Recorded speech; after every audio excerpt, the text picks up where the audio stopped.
तो अब हम करते लास्ट एमसीक्यू इस चैप्टर का। तो इसमें क्या बोल रखा है आपको, if one of the zeros of the quadratic polynomial of the form x square plus a x plus b is the negative of the other, then it has no linear term and the constant term is negative.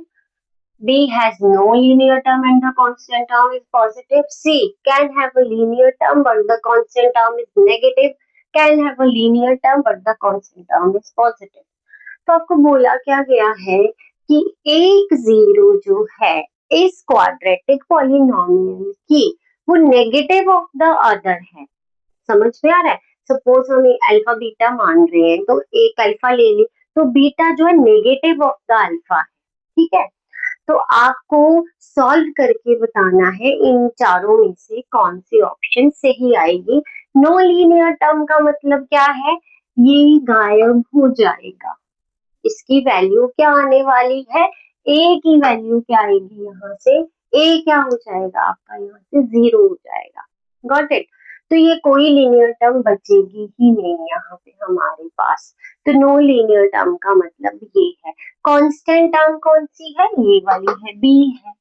Got it? तो बच्चों confuse मत होना कि हमने standard जो पढ़ा है polynomial a x square plus b x plus c है, वो वैसे लिखी जाती है, एक्स स्क्वायर के कोफिशिएंट को ए बोला जाता है। ठीक है, तो उन्होंने एबीसी लिख दिया होगा बट ऐसा कुछ भी नहीं है, यहाँ पे एक्स स्क्वायर के साथ कुछ भी नहीं दे रखा, लीनियर टर्म के साथ ए दे रखा, कांस्टेंट को उन्होंने बी बोल दिया।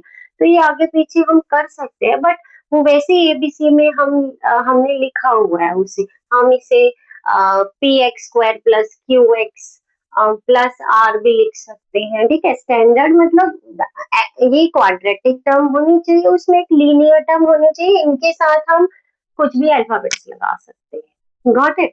बट ये ज्यादातर यूज हुआ है एनसीईआरटी में, हमने वो करा है a x square plus b x plus c करा है। तो हम सोल्यूशन की ओर चलते हैं। सोल्यूशन 17 में क्या बोला गया है कि एक जीरो दूसरे का नेगेटिव है, तो हमने ले लिया let alpha and beta are the zeros of given polynomial।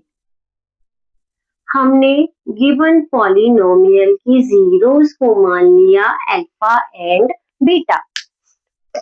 लेकिन क्वेश्चन क्या बोल रहा है, अकॉर्डिंग टू क्वेश्चन आप चाहे अल्फा को माइनस बीटा बोल दो, बीटा को माइनस अल्फा बोल दो, जो जीरोस है दूसरे का नेगेटिव है, बीटा जो है दूसरे का नेगेटिव है, मतलब अल्फा का नेगेटिव। Got it?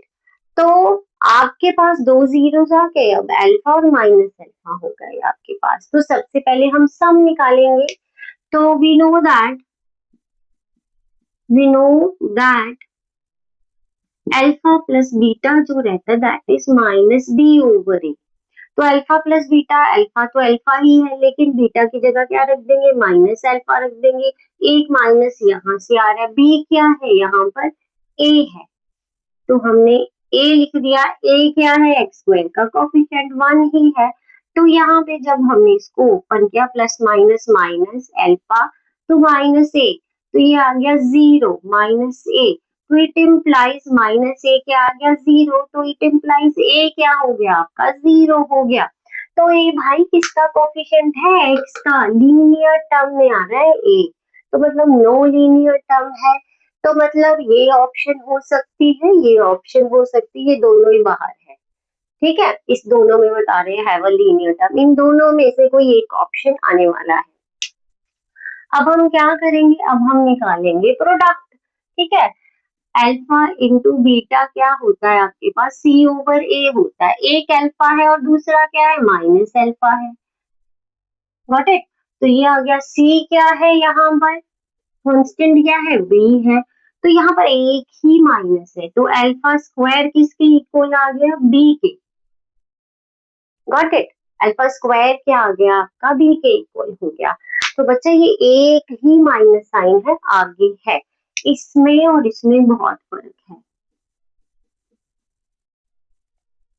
ठीक है, सॉरी, इसमें और इसमें बहुत फर्क है। देखो आपका ये होल स्क्वायर है, माइनस का भी स्क्वायर है, बट ये सिंगल ही माइनस है, उसका स्क्वायर नहीं हो रहा है, तो ये प्लस नहीं होगा।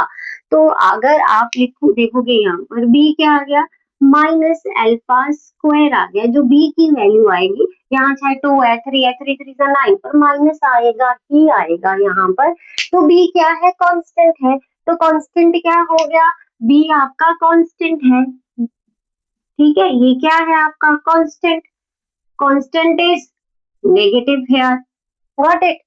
ए क्या है यहाँ पर, ए क्या है, ये क्या है, कोफिशिएंट ऑफ एक्स है, कोफिशिएंट ऑफ एक्स है, मतलब it is an linear term. Linear term में लीनियर टर्म को तो वो जीरो कर देगा आपका, ठीक है, और कांस्टेंट को क्या कर देगा, नेगेटिव कर देगा। तो has no linear term and constant term is negative. So which one is the sorry, which one is the correct option, greatest बोलने वाली थी मैं, which one is the correct option. So a is the correct option, ये correct option आया। तो hope it will be clear to you. तो आपको अच्छा लग रहा है, मेरा पढ़ाया हुआ समझ आ रहा है अच्छे से, तो प्लीज अभी तक सब्सक्राइब नहीं करा है तो प्लीज सब्सक्राइब माय चैनल, अपने फ्रेंड्स के साथ शेयर कीजिए, लिंक को कमेंट कीजिए, लाइक कीजिए, नीड योर सपोर्ट।